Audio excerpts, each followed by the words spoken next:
Valendo! Começando mais um Be a Giant Podcast, o podcast para você que é empresário, que está aí sofrendo, que não deveria, mas está sofrendo com as agruras do dia a dia, da vida de seu empreendedor. Aqui no Be a Giant Podcast você vai encontrar um acalento, uma ajuda, um ombro amigo, se você quiser chorar, para te ajudar a resolver os seus problemas do dia a dia da vida do empresário que é gestor e sofre com os problemas de contratar funcionário, fluxo de caixa, imposto que paga demais, quanto eu invisto de marketing, todos esses problemas, aqui a gente te ajuda a resolver, ou pelo menos te dá os primeiros passos e os primeiros caminhos. Não é isso, Natália Freitas? É isso, para você se tornar um gigante do seu mercado. Be a Giant. Be a Giant, afinal, o nome do podcast é Be a Giant Podcast. É isso. Bem legal. Bom dia, boa tarde, boa noite, Klaus. Bom dia, boa tarde, boa noite, Natália Freitas. Estamos no meio de janeiro. Pois estamos consistentes. Estamos consistentes, ainda bem. E aí, Natália, sobre o que a gente vai falar hoje? É fluxo de caixa, é isso? Ou gestão financeira? Como é que é a parada? Hoje nós vamos falar sobre... Vamos vir para a minha zona de habilidade. Hoje vamos para a sua zona de habilidade total para falar de um conceito, sei lá, se é um conceito, se é um mito, se é um unicórnio, se é uma coisa que as pessoas falam e que não existem, que é o fluxo de caixa, né? Tem aquele ditado, caixa é rei. Cash is King. Cash is King. Não é só o LeBron James que é o rei, é o caixa também. Boa. E a ideia é que a gente construa nesse episódio, passo a passo, para uma rotina de 1 hora por semana para o empresário dominar o seu fluxo de caixa. Exatamente. Primeiro é o seguinte, eu queria falar sobre o conceito, né? Fluxo de caixa. Boa. E eu queria fazer uma comparação que parece boba, mas é simples de explicar depois no final, né? É uma metáfora simples. Quando você olha o saldo bancário, é como se você estivesse olhando uma fotografia. Certo. O fluxo de caixa é o filme. Né? Então olhei a fotografia do dia 1º de janeiro, olhei a fotografia do dia 1º de fevereiro, o que aconteceu entre 1º de janeiro, da fotografia do dia 1º de janeiro e a primeira fotografia do dia 1º de fevereiro, é o filme, que é o tal fluxo de caixa. O que você quer é que o seu saldo bancário entre o dia 1º de janeiro e o dia 1º de fevereiro tenha crescido, subido. Esse é o objetivo, né? Você tem um negócio, você quer fazer o fluxo de caixa crescer. E é tão simples quanto. Se você quer entender se você está ganhando ou perdendo dinheiro na sua empresa, é só você acompanhar o seu saldo bancário. Tem muita gente que fala que tem relatórios complexos, planilhas difíceis, coisas escalafobéticas para você poder fazer o seu fluxo de caixa. E eu consigo fazer o fluxo de caixa com 2 números. Saldo bancário do dia 1º de janeiro, saldo bancário no dia 1º de fevereiro, no início do dia. Então, se você tiver o saldo bancário de todo o início de dia, do primeiro dia do mês ao longo de 12 meses, eu vou dizer como é que foi o fluxo de caixa da sua empresa pelo ano todo. Parece bobo? Parece simples. E é só isso. Isso aí dá pra fazer com 15 minutos por mês. Exatamente. Não dá pra fazer, não precisa nem de 1 hora por semana. Por que eu falo isso? Porque na hora que os financeiros da vida aí vem apresentar alguma coisa para alguém que é empresário, o cara consegue, não, porque entrada, saída, porque operação, porque o custo, porque não sei o quê, porque o quanto a pagar e o quanto a receber, e eu viro pro empresário e falo assim, se a sua conta bancária não estiver subindo todo mês, você tem um problema de fluxo de caixa. Eu não sei qual é, mas tem. Você tem alguma coisa que está dando errado. Porque se você tem um negócio e a sua empresa está crescendo, todo mês o seu saldo bancário não tinha que estar crescendo. Não subiu nos primeiros 2 meses, mas depois continuou subindo, beleza. Pode ser que tenha algum descasamento temporário ali de alguma coisa que você fez. Caso contrário, o fluxo de caixa o seu saldo bancário deveria subir todo mês. Se você pega o saldo bancário do dia 1º de janeiro de 2025 e o saldo bancário do dia 1º de janeiro de 2026 e ele subiu, seu fluxo de caixa tá crescendo, subiu. Você vai ver o quanto ele subiu. E essa variação era 1.000 e viu para 1.200, o 200 é o fluxo de caixa. Tá lógico? Então, assim, não deixe ninguém te trazer, para você que é empresário, uma complexidade pra caramba, dos negócios complexos, difíceis, sobre a diferença do saldo do fluxo de caixa. Saldo bancário é o mais do que o suficiente para fazer isso. Então, quando você... fala. Mas beleza, aí eu olhei e falou, fudeu. Tá caindo. Tá caindo ou tá diminuindo? Tá diminuindo. Ou pior, tá lá no meio do mês, tem que pagar os funcionários, não tem dinheiro pra pagar os funcionários. No final até sobra, mas sei lá, no meio embola. Tá. Como que é essa parada? Tá, beleza. É que a gente tem que separar o fluxo de caixa. Você complicou a pergunta, mas faz parte, tá tudo certo. É porque eu tenho que chegar num conceito anterior a isso, que é... A primeira coisa que você tem que garantir é o fluxo intermês. Né? Boa. Garantir que o dinheiro sempre está subindo dentro de um mês para o outro. Porque geralmente os ciclos de negócios, eles têm... O ciclo geralmente no mundo todo é assim, né? Mensal. Você emite a fatura nota fiscal mensal. É difícil alguém que tenha um fluxo de caixa semanal, alguma coisa que muda, um negócio ou uma fatura que você emite toda semana. Né? Geralmente você compara uma coisa um mês contra o outro, né? Porque daí ele tem um ciclo. E o próximo ciclo é o anual. Você vai comparar o ciclo de 2024 com 2025 com o que você quer acontecer em 2026. Então, depois tem o ciclo intramês, que é entender se você tem alguma defasagem. Ah, não, eu comecei com 100 e terminei com 200. Só que durante o mês teve uma queda, né? Aí você precisa ajustar o fluxo dentro do mês, que é simples, né? Se você garante que teu fluxo dentro de um mês para o outro está subindo de 100 para 200, provavelmente você precisa ajustar pagamento. É postergar um cara que você está pagando no dia 1º para postergar para o dia 20. Mudar a data de pagamento do cartão do dia 10 para o dia 25. Isso é fácil. Por isso que eu digo que o intramês é fácil de ajustar. Porque é só você renegociar datas de pagamento com funcionários, com fornecedores, de aluguel do seu imóvel, do cartão de crédito. Algumas coisas mudam. Uma das poucas coisas que você não consegue mudar data de pagamento é data de pagamento de imposto, porque ela é determinada pelo governo. O resto, tudo isso você consegue mudar sentando para negociar. A outra coisa é salário, né? Você tem até, teoricamente, você tem até o dia, segundo a legislação, se o cara é CLT, você tem até o 5º dia útil para pagar o cara relativo ao mês anterior. Fora isso, o resto tudo é negociável. Então o intramês é menos um problema. Ele me preocupa menos, porque se ele estiver gerando caixa todo mês. Não, mas eu acho legal a gente pontuar, né? Porque às vezes isso pode ser um ponto cego. Pode. Às vezes a pessoa tá lá sofrendo porque tem que pagar o boleto de amanhã. E ela não pensou que ela poderia, tipo, renegociar esse prazo de pagamento. É chato ter que sentar, talvez, com a pessoa, com o fornecedor e tal, mas é o que tem que ser feito, mas, né? Cara, eu acho que assim, quando você age com transparência, essas coisas eu sempre sei assim, age com transparência, vira pro cara e fala assim, olha só, cara, me ajuda. O meu fluxo de recebimento tá muito concentrado na segunda quinzena. E aí eu tô ficando apertado de caixa na primeira quinzena. E aí eu queria resolver isso e botar algumas coisas para pagar na segunda quinzena. Pô, o nosso aluguel aqui não muda nada passar do dia 5 pro dia 20. Me ajuda a passar esse aluguel aqui pro dia 5 pro dia 20. Eu vou continuar te pagando, vai estar tudo certo.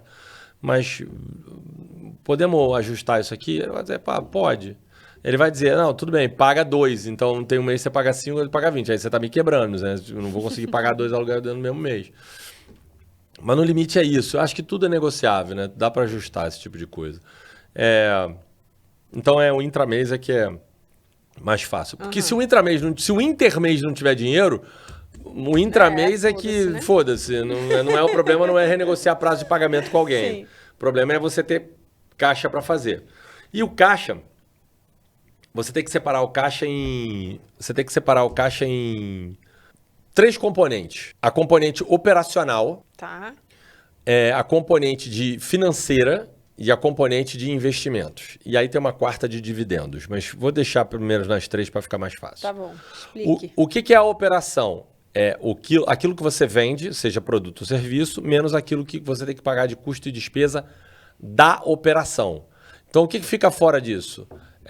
Dívida, pagamento de juros, investimento para compra de um equipamento. Nada disso eu quero saber. Eu quero saber aquilo que eu vendi, mas aquilo que eu precisei gastar para entregar aquele produto ou serviço custa tanto.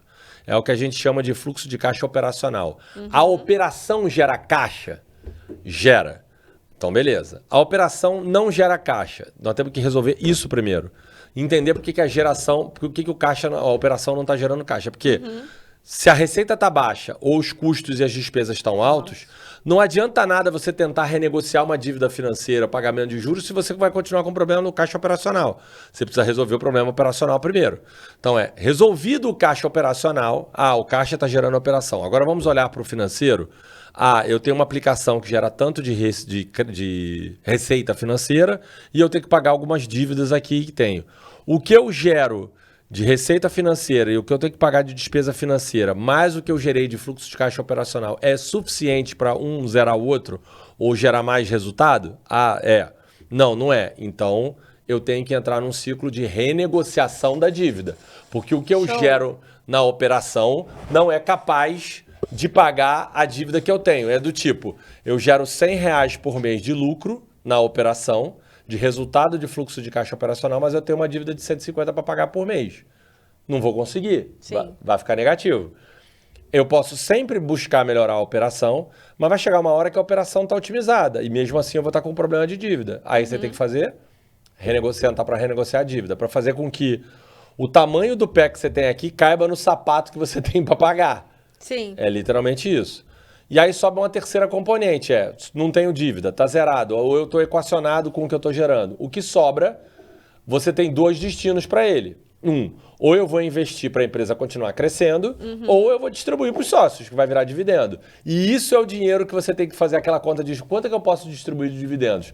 É essa conta que eu faço. Quanto sobra da operação, quanto você tem que pagar de dívida, quanto você vai querer investir para o próximo ciclo, para o próximo mês ou para o próximo ano, e o que sobra, aí você distribui em dividendos para os sócios, né? Você distribui aquilo pro dono da empresa. Massa. Só essa visão que você trouxe já ajuda bastante a organizar a cabeça na hora de você analisar, né? Isso. Analisar o processo. E, enfim, eu vim de uma cultura corporativa, né, quando trabalhei na Ambev, que era muito uma máquina de vendas, mas muito focada em gestão de custo. Então, quando eu sentei na cadeira de empreendedora, olhar para o custo, para mim, era bem natural. Mas eu vejo colegas e clientes, né, que têm uma grande dificuldade de olhar para isso. Porque não é natural, né? As pessoas não são treinadas para isso, né? Não é natural. Então, mas quando você olha para o fluxo, você vai ter que mexer em alguma coisa. Fica evidente, né? Fica evidente. Só que acho que a maioria das pessoas corre para vender mais, né? Para faturar mais. E às vezes o problema não está no custo de despesa. Eu tenho um exemplo que eu gosto de dizer, que é muito bom para isso e é muito fácil de entender para poder explicar essa parada, né? Que é o seguinte. Você é dono de uma companhia aérea e tem um avião. E para botar aquele avião no ar, você precisa de 2 pilotos e 3 equipes de bordo, né? Os comissários. Você precisa de no mínimo 3. Então você vai ter lá, ou 4 às vezes. Então, mas assim, e você vai gastar X reais de combustível naquele avião para sair do ponto A para chegar no ponto B. Você concorda comigo que pouco importa quantas pessoas vão sentar sentadas no avião, os 2 pilotos, o combustível e o comissário e a aeromoça, você vai ter que pagar para essa galera? Tem jeito. Então, assim, não adianta reduzir custo. Você não consegue voar com menos combustível, você não consegue voar só com um piloto, você não consegue voar com uma aeromoça ou um comissário, né? Equipe de comissários de bordo. Então, você vai ter que voar com o mínimo com aquilo. Aí é a hora que você tem que olhar para a receita. Dizendo, tá, beleza, aqui eu tenho um problema de receita, não é um problema de custo. Tem que encher o avião. Você tem que encher o avião, né? Exato. Ou então, tem sempre um jeito. Você tem um avião que carrega 300 pessoas, bora vender esse avião de 300 pessoas e comprar um avião que carregue 100, porque é o avião que eu tenho capacidade para encher. Entendeu? Boa. Então, assim, o corte de gasto desse sentido não é cortar gasto no avião que você tem. Sim. É cortar o avião. Trocar de avião, entendeu? Então não, cara, eu tô voando com o meu avião. Tá tudo bem, esse é o limite, é isso que eu tenho que fazer. Mas vamos pegar o exemplo do avião, que é bom também, né? Eu tinha o mesmo avião que antigamente, né? A gente olha para as companhias aéreas, né? Antigamente você ganhava sanduichinho, Coca-Cola, eu não sei o que, um monte de coisa lá. E custava caro para a operação da companhia aérea fazer isso. Hoje, cortou tudo. É um salgadinho. Se tiver amendoim, lambos bait. E água, né? Água e Coca-Cola. Antigamente, usava-se muito o avião como plataforma de divulgação de produtos. As marcas botavam lá um iogurte novo. E é status também, né? Era status. Nego jantava e almoçava em avião, né? Então eu não peguei essa época, mas tinha talher, prato, servia Sim. refeição no avião, né? Hoje, aí virou tudo plástico, rápido, simples, e hoje nem tem. Por quê? Porque você conseguia ver que você conseguia botar mais gente no avião, reduzir o preço e aumentar o volume e ter mais voos. Então, o que você faz? Antigamente você fazia? Você voava com um avião nesse preço. Hoje você tem 10 voos, né? Por quê? Porque você botou um preço mais baixo, mais gente tem acesso, mais gente voa, mas eu tive que reduzir o preço para poder caber mais gente para voar, aumentar a escala. Sim. Mas geralmente o problema não é esse. Geralmente você tem um avião que está com 30, 40 passageiros e você tem que cortar gasto mesmo. Você está desnecessário, você tem gasto desnecessário. Você podia estar voando com Coca-Cola e tá vendendo lá dentro o Volvo Clicquot, né? Você está com a champanhe cara. Então, você podia reduzir gasto. Uma coisa que eu faço, eu tenho feito... Você me provoca muito, né, com isso, né? Um pouquinho. Até porque, né? Será? Mas uma coisa que eu tenho uma rotina de fazer, que é uma coisa que, pelo menos pra mim, né? Que trabalho com digital, tá tudo muito... sempre tem uma novidade de tecnologia. Você vai comprando sistema, vai comprando um monte de plataforma e aquilo se torna um custo, Volta e meia né? eu falo, tá na hora de fazer uma limpa. Aí você tem que fazer a limpa de desconectar a plataforma, coisa que você comprou, achou que ia ser o máximo e não foi nada daquilo. A gente tá entrando num novo momento agora, né? Pra quem não sabe, né? Não sei se todo mundo sabe, eu sou sócio da Nath na Catapulta, mas eu sou sócio da Bruna na C3, sou sócio da BN na empresa de RH, sou sócio de outras empresas lá. E a gente se juntou e vamos dizer assim, galera, olha só, não quero ficar comprando o mesmo sistema 3 vezes, não. Como é que a gente vai fazer um pool aqui para poder usar os mesmos sistemas para economizar? É uma gestão eficiente de gastos para nós todos, né? É isso. E agora a compulsão tá comprando, você comprar coisas de IA, né? Plataformas de IA. Todo mundo. Eu comprei, cara, eu vou dizer que eu tenho... Eu te dei o acesso? Ainda não, né? Do Gama. Do Gama, não. Não, ainda não. O Gama agora tá ultrapassado já. Fiquei já? sabendo que já tá ultrapassado. Tá uma loucura. Esse negócio é muito rápido. Muito rápido.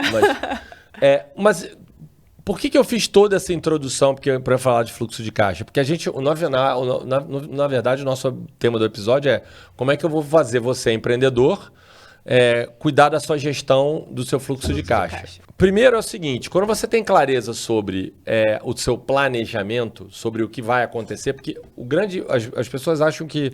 Cara, isso é um baita ponto cego também. Fluxo de caixa é olhar para o passado. Fiquei sem caixa, quebrei. Pô, já era, bicho.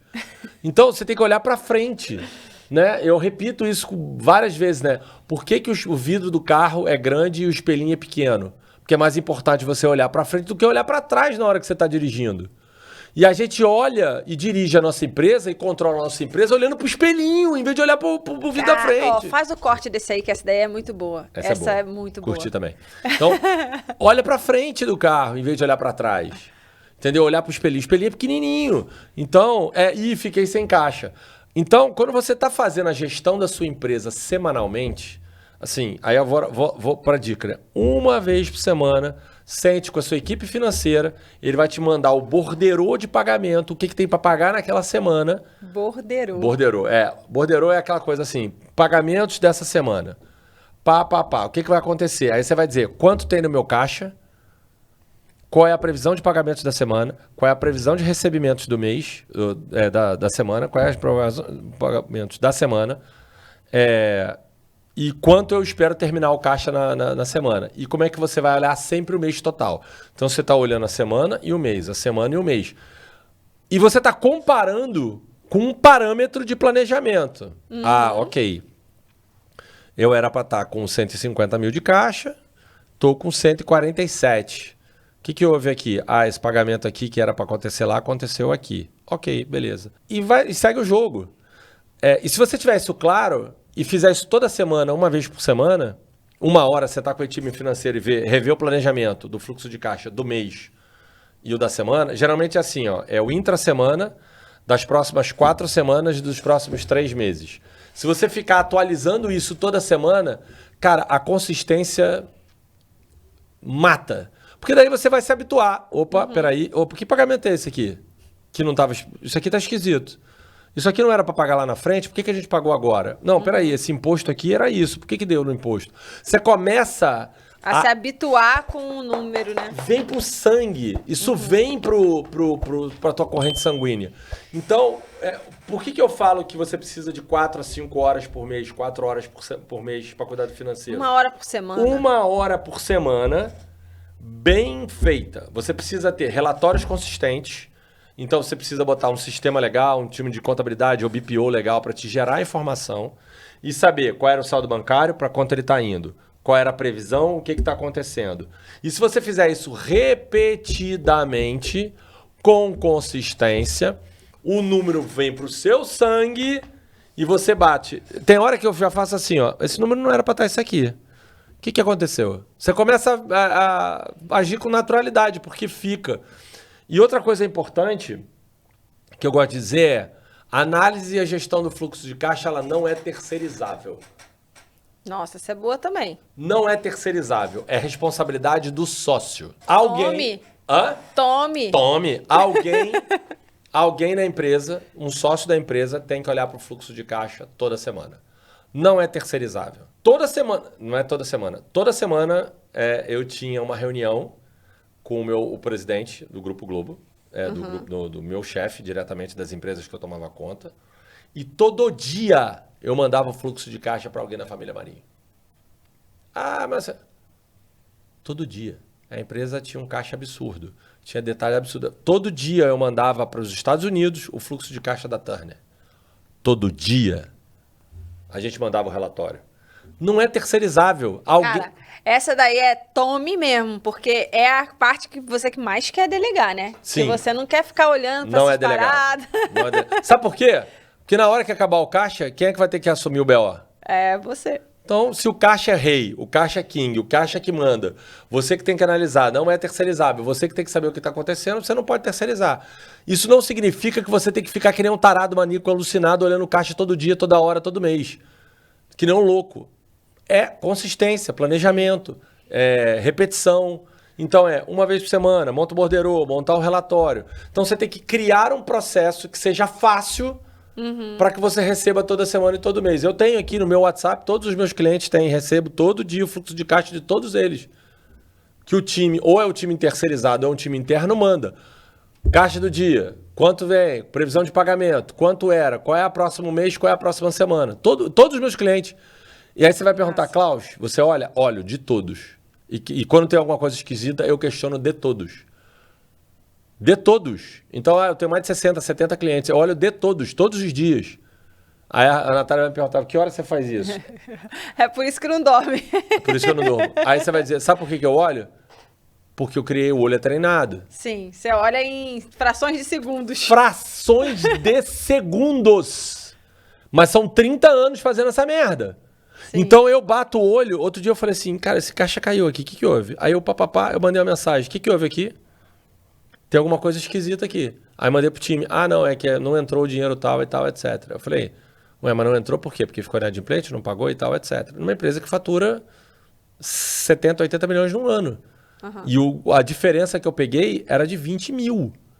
Então, assim, uma empresa que fatura 80 milhões no ano, 7, 8 milhões por mês, eu peguei uma diferença num dia de uma semana de 20 mil.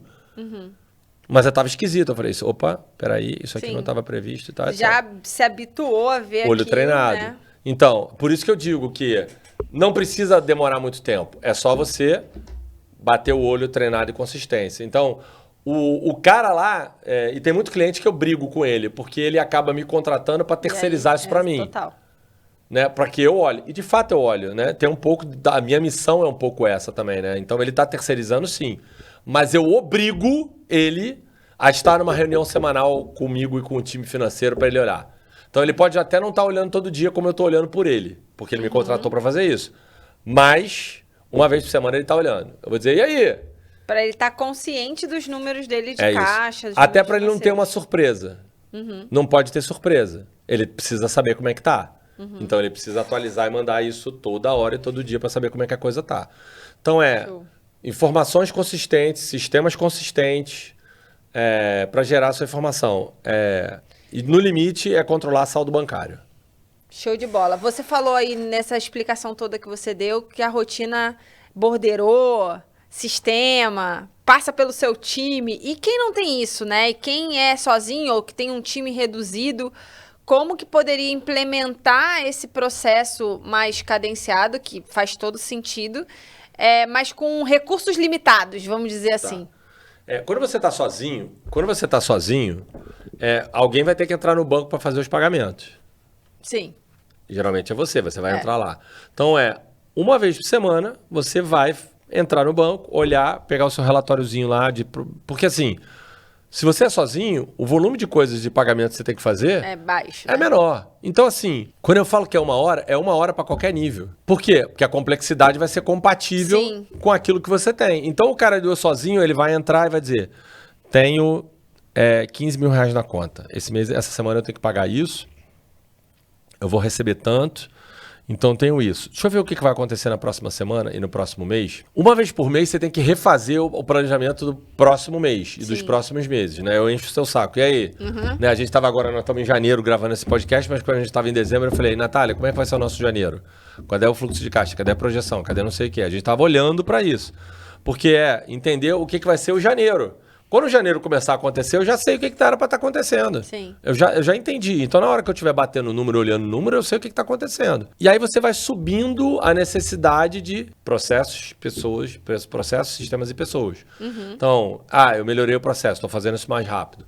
Na minha empresa, no meu negócio de consultoria, como a minha rotina é muito mensal, apesar de eu aprovar pagamentos toda semana, porque eu tenho um dia só, eu só entro no banco uma vez por semana. O meu time manda, o meu é terça-feira. O time manda o borderô na terça-feira, eu entro, eles dizem o que tem para pagar, eles me mandam o que tem no saldo bancário, qual é a projeção do caixa, o que tem de expectativa de entrada, como é que está aquela conta, e eu digo, ok, beleza. Aí eu vou lá, entro, eu não tenho reunião.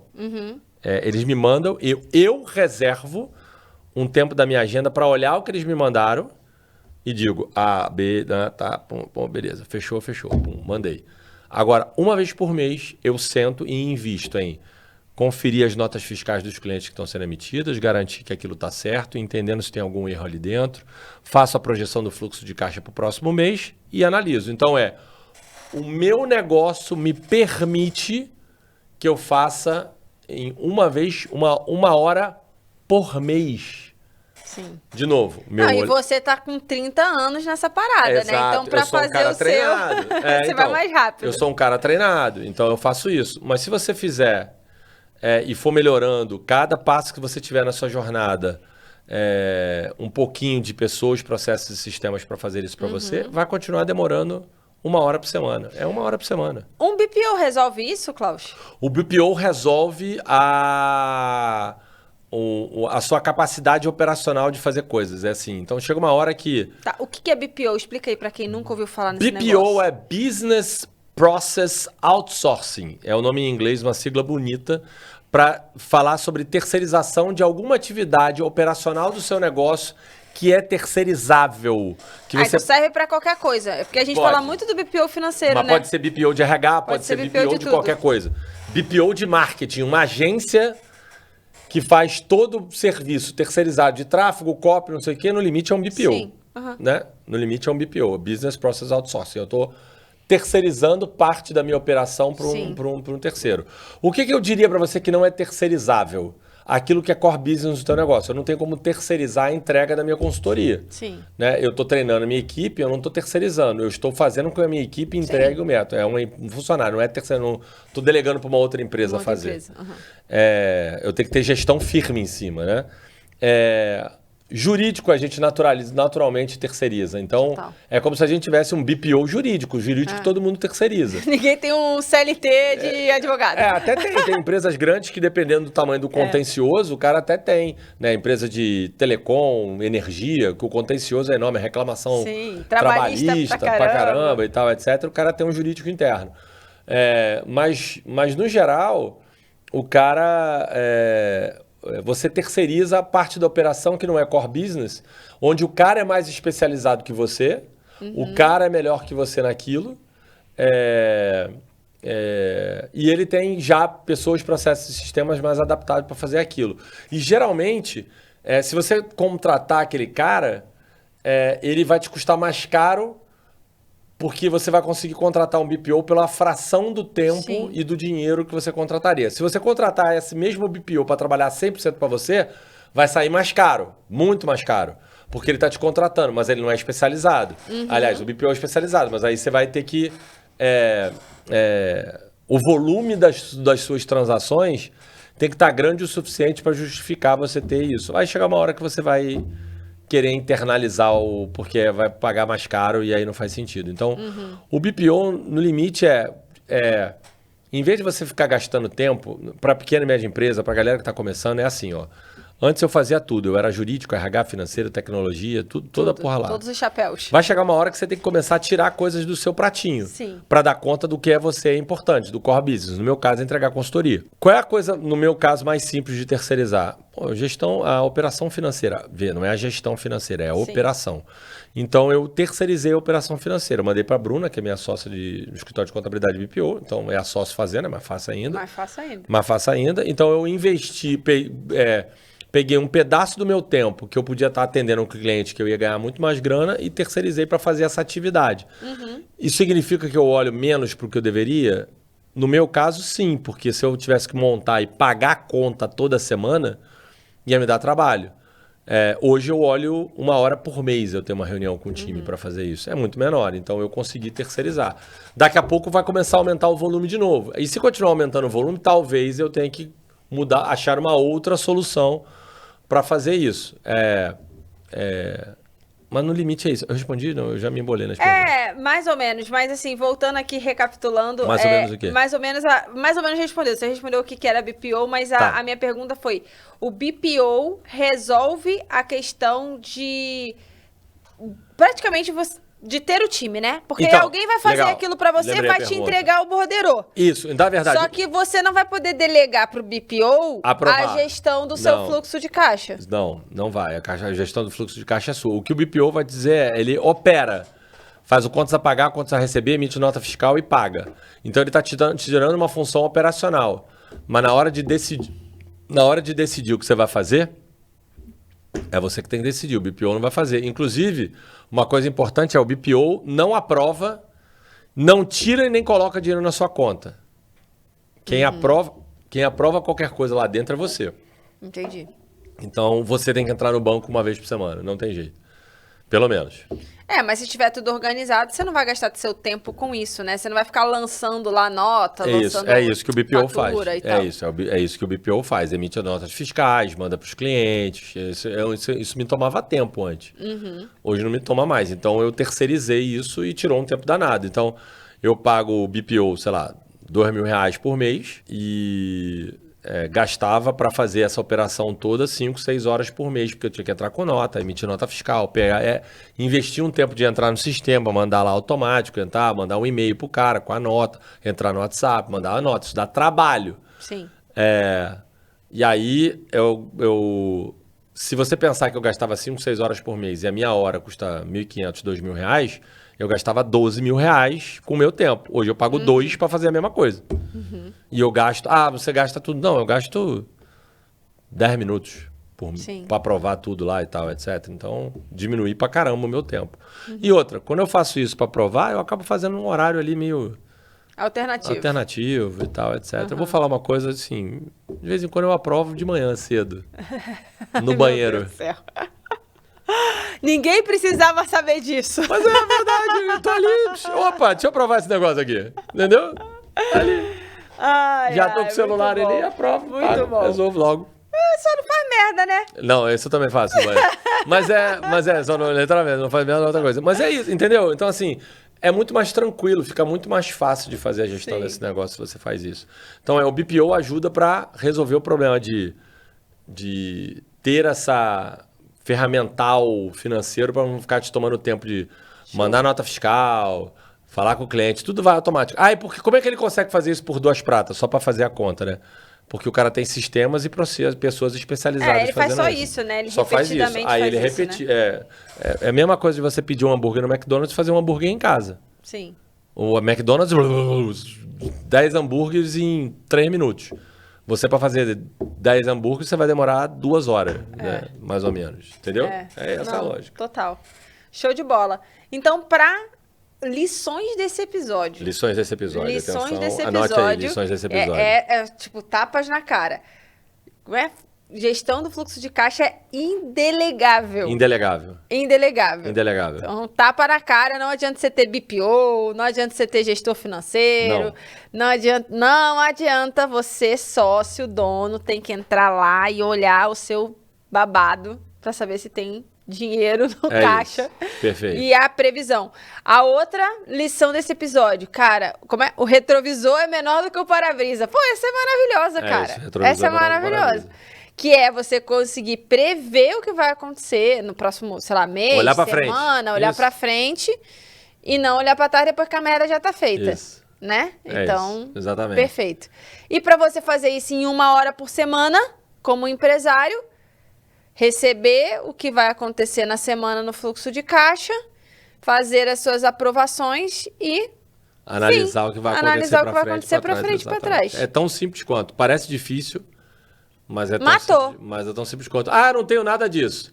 Você vai entrar uma vez por semana e pegar o saldo bancário da sua conta. Se ela estiver subindo, tá tudo bem. Se ela estiver caindo, você tem um problema. E pra gente não deixar de fazer um pitch nesse episódio, se você precisa aí de um apoio na sua gestão financeira... Tem pitch? Lógico que tudo tem pitch. Tá vendo? Eu sou um cara que, assim, santa inocência Batman. Né? Se você precisa de uma ajuda na sua gestão financeira, se você quer dar uma olhada, primeiro, a gente tem um link aqui embaixo que você pode marcar com um dos consultores da True Giants para fazer o seu mapeamento financeiro e ele vai te dar um caminho. Claro. E se você quiser um operacional de financeiro, vamos deixar aqui embaixo o link da C3, que é a nossa empresa de contabilidade BPO, para você que precisa terceirizar os seus operacionais financeiros, mas não a gestão financeira do seu fluxo de caixa, pelo amor de Deus. Exatamente. Muito bem, que belo pitch. Gostou? Natália Freitas. Gostei, muito bom. É exatamente isso. Então, acho que você resumiu bem o nosso episódio aqui. Dá pra você... Se você não estiver fazendo isso, é que você tem alguma coisa errada. Então, e eu queria, antes da gente terminar para falar ainda do fluxo de caixa, tem muita gente que acaba se metendo em dívida, enrolado e tal, etc. Assim, dá para sair, tá? Então, todo fluxo de caixa tem solução. Então, se você não está vendo o dinheiro subir na sua conta bancária, o mapeamento que a gente está falando é um jeito fácil da gente entender onde está o problema. Então, toda empresa tem solução. Até para empresa falida hoje tem solução, né? Tem um negócio chamado recuperação judicial, que inventaram um novo instrumento lindo para ajudar a resolver as empresas a saírem do buraco negro que elas se meteram por algum problema de deficiência de gestão de fluxo de caixa. Então, até isso dá para sair. Então, cara, fica tranquilo que, apesar de você até agora não ter olhado para a gestão do seu fluxo de caixa como deveria, tem solução. Isso aí, vem com nós. Vem com nós. Beleza? Fechou! Fui!